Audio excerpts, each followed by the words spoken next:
प्यारे बच्चों, आज की हिंदी कक्षा में हम पढ़ते हैं तुलसीदास जी द्वारा कृत राम लक्ष्मण परशुराम संवाद का ये तीसरा पद।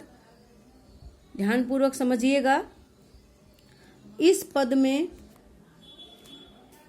कवि तुलसीदास जी ने उस समय का चित्रण किया है जब परशुराम जी क्रोधित हो गए हैं। उनको क्रोध की अवस्था में देखकर लक्ष्मण जी उन पर हंसते हुए कहते हैं, उनका मजाक उड़ाते हुए कहते हैं, बिहसी लखन बोले मृदुबानी, व्यंगपूर्ण हंसी हंसते हुए लक्ष्मण मधुर वचन बोले। अहो मुनीसु महाभटमानी, अहो मुनीश्वर, तुम तो महान योद्धा मान रहे हो। अरे मुनीश्वर, तुम तो अपने आप को महान योद्धा मान रहे हो। महाभट का मतलब होता है महान योद्धा। पुनि पुनि मोहि दिखाव कुठारू, पुनि पुनि बार बार, मोहि मुझे दिखा रहे हो कुल्हाड़ा, बार बार मुझे कुल्हाड़ा दिखा रहे हो। चहत उड़ावन फूकी पहाड़ू, फूंक मारकर पहाड़ उड़ाना चाहते हो।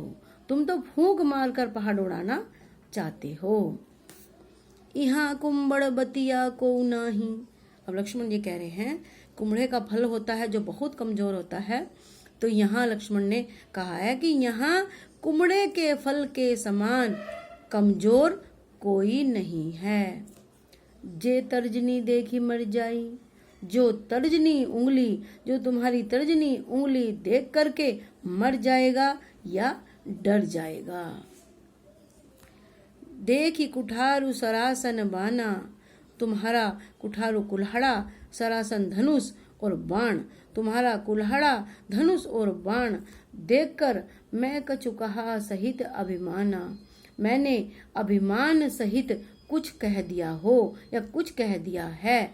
तो भृगुसुत समझी, भृगुवंशी और भृगुवंशी ब्राह्मण थे, कि भृगुवंशी समझकर जनेऊ बिलोकी, और तुम्हारा जनेऊ यज्ञोपवीत होता है, जनेऊ जो ब्राह्मण लोग गले में धारण करते हैं, कि तुम्हारा यज्ञोपवीत बिलोकी देख करके जो कुछ कहें उस हो रिस रोकी, तो तुम मुझे कुछ भी कहोगे, मैं रिस क्रोध रोक कर सह लूंगा।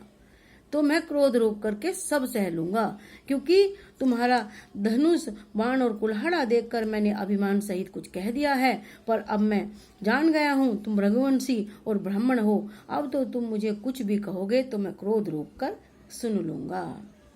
सुर महिसुर हरिजन अरुगाई, क्योंकि हमरे कुल इन पर न सुराई, हमरे कुल हमारे वंश में, सुराई वीरता, हमारे वंश में इन पर वीरता नहीं दिखाई जाती।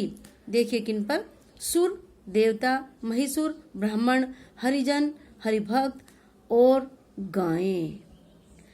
देवता ब्राह्मण हरिभक्त और गाय पर हमारे वंश में वीरता नहीं दिखाई जाती, इसलिए अब तो तुम मुझे कुछ कहोगे भी तो मैं अपना क्रोध रोककर सह लूंगा। बधे पाप अब कीर्ति हारे। अब देखिए वीरता क्यों नहीं दिखाई जाती।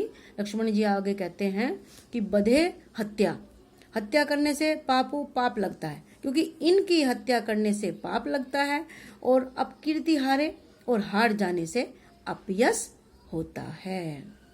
मारते उपापा परिये तुम्हारी, अर्थात ये लोग तो अगर मारे भी तो इनके पैर ही पड़ना चाहिए। पा मतलब पैर, परिये मतलब पड़ना। अब तो तुम मुझे मारोगे भी तो मैं पैर ही पड़ूंगा। कोटि कुलिस सम वचन तुम्हारा, तुम्हारा तो वचन ही कोटि कुलिस करोड़ों वज्रों के समान है। व्यर्थ धरऊं धनुबान कुठारा, व्यर्थ बेकार में, धरऊं धारण किया हुआ है, धनुष बाण कुल्हाड़ा, तुमने तो बेकार में धारण किया है धनुष बाण और कुल्हाड़ा, तुम्हारे तो वचन ही करोड़ों वज्रों के समान कठोर हैं। जो बिलो की अनुचित कहेऊ जमऊ महामुनि धीर। अब मैंने तुम्हारा ये धनुष बाण और कुल्हाड़ा देखकर अगर कुछ अनुचित कह दिया हो तो हे मुनि धीरज धारण करके क्षमा कर दो। धीर का मतलब होता है धीरज। धीरज धारण करके क्षमा कर दो अगर कुछ गलत कह दिया हो। सुनई सरोस भृगुवंश मणि, बोले गिरा गंभीर। गिरा वाणी भृगुवंश मणि अर्थात परशुराम, सरोस क्रोध सहित। ये सुनकर क्रोध में भरकर भृगुवंश मणि परशुराम गंभीर वाणी में बोले। तो ये तीसरा पद बच्चों यहीं समाप्त होता है। अगर कुछ आप लोगों को समझ में नहीं आया है, कोई शब्द कोई लाइन आपकी रह गई है, तो आप लोग व्यक्तिगत नंबर पर पूछ सकते हैं।